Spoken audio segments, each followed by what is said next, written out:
Okay, so yesterday I finished Marina Abramovic's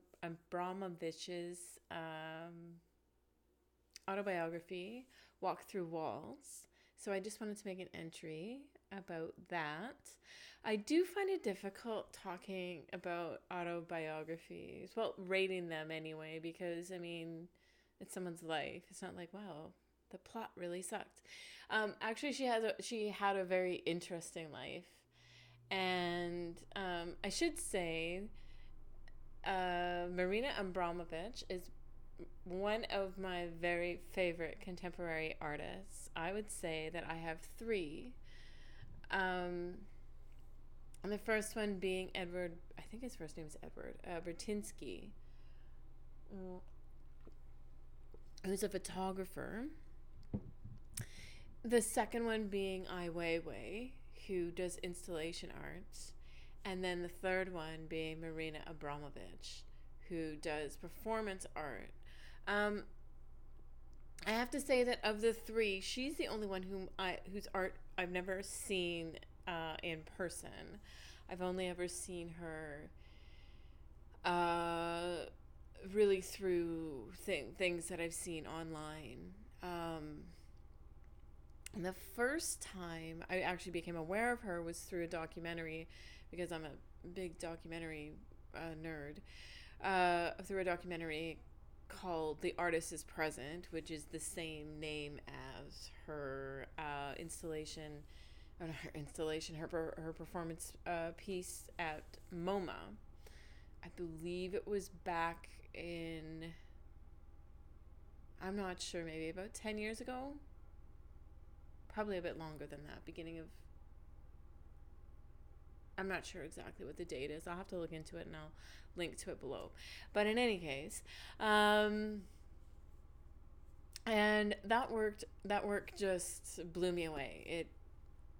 It really it made me question everything, and also I just feel connected to everything, and it was just a brilliant piece, um, a brilliant art piece. And so I just became interested in her through that. And so when I saw that she had written her autobiography, I was very excited about that, and I decided to listen to it as an autobiography, which I think was a really, really wise choice. She has such a lovely, uh, such a lovely Eastern European accent, and I think it just added to the whole experience of hearing her life story.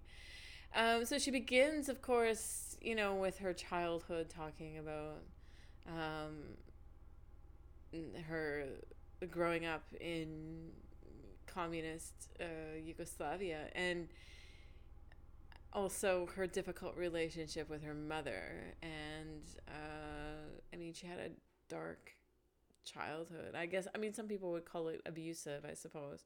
And that, I don't know that that would be wrong. I also grew up in a house where things were a certain way, and then as a child you don't know any different, right? And so you don't think of it that way until you become an adult and you realize not all households were like that.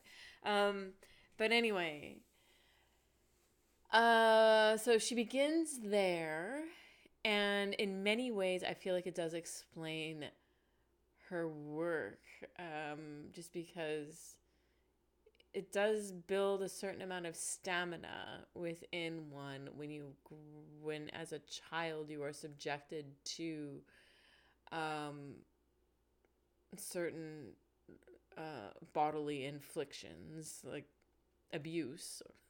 I guess it's one way of saying it, but also, yeah, you learn to accept pain, I think, in a different way than people who did not have that experience. And so anyway, knowing that that was in her past, it made a lot of sense to me that she was able to endure what she did for a living. Because I've always been very fascinated by that about her work, just the um, that she would choose to inflict. In many ways, it is an infliction, to inflict pain and discomfort uh, on her physical being, for her art. I think in many ways that is what makes her art so beautiful to me. I know that sounds strange and absurd and in some ways masochistic, I guess, but it isn't. I don't think. Maybe it is. I don't think so. I don't know. I mean, you have to see her work to understand, I think, and appreciate what I'm referring to there. And I'll throw up some links down below. I was really fascinated that she too also had a very strong link to a Buddhist philosophy and a Buddhist tendency to view and understand the world, and that I think comes through in the artwork that she is trying to present in the world. Yeah, I think. I mean, she's a brilliant and fascinating woman, and just to spend that time listening to her talk about her life was definitely, I feel like, time well spent.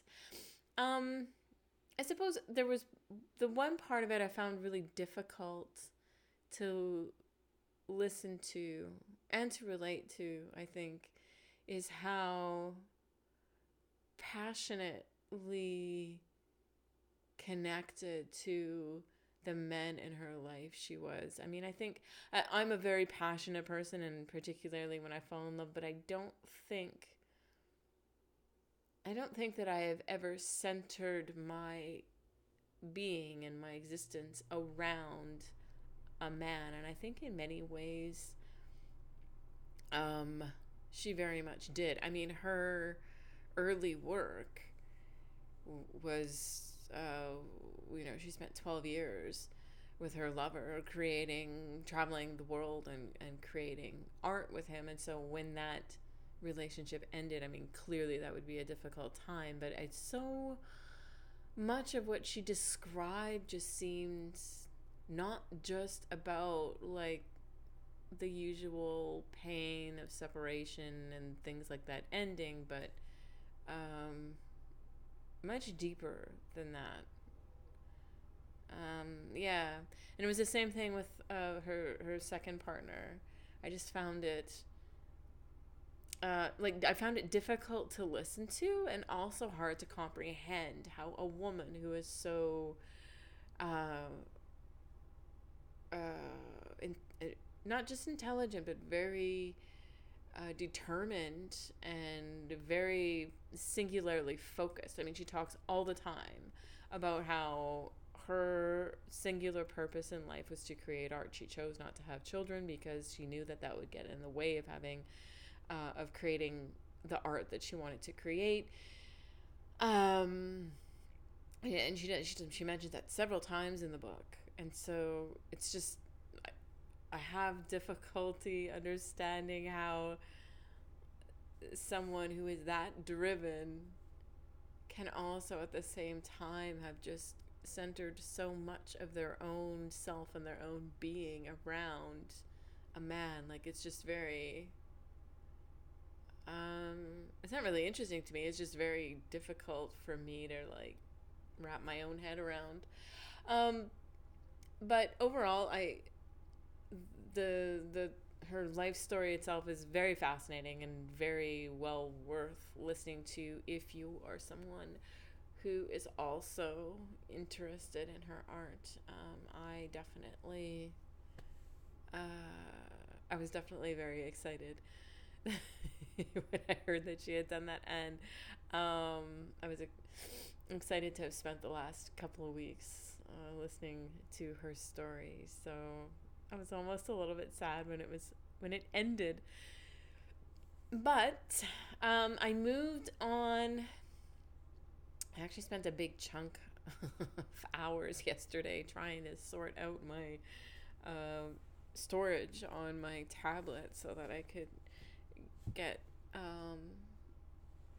audiobooks that I wanted downloaded. But yeah, so I had started off listening to Brene Brown's, like as a follow up, Brene Brown's I forget what it's called. Something about belonging in the wilderness. It just wasn't really connecting for me. I think partly because I've never belonged anywhere and have never concerned myself with belonging. Which I think most people would describe me as most people would describe me as being adventurous and fearless and also difficult. I don't think anybody would say that I'm necessarily an easy person, and that's partly because I am easygoing, but I definitely don't worry about what other people think, and so sometimes I say things maybe or do things because it's me and I'm in the moment, and I'm not all that concerned about what other people will think about that, and I'm not too concerned about belonging or all that kind of stuff. And so anyway, the whole thing just wasn't really connecting for me. I'm not entirely certain I'm going to DNF it. I feel like I probably will though. Like even just now thinking about it, I'm like, ooh, like I just found it kind of a little bit cringy in some way. Like it just didn't connect with me. So so I moved on to Hillbilly Elegy, which is has been quite interesting so far. And yeah, I think I'll talk about that more when I get to the end. And that's where we're at right now. I am still working on reading. I'm halfway through Cavalier and Clay, The Adventures of Cavalier and Clay. It was one of 3 books that I had kept from an unhaul that I'd said I needed to finish by February. Otherwise, they were going. I'm glad that I got into it, but I'll talk more about that as well when I finish it. I'm only about halfway through. So, anyway, that's it for this entry. Happy reading.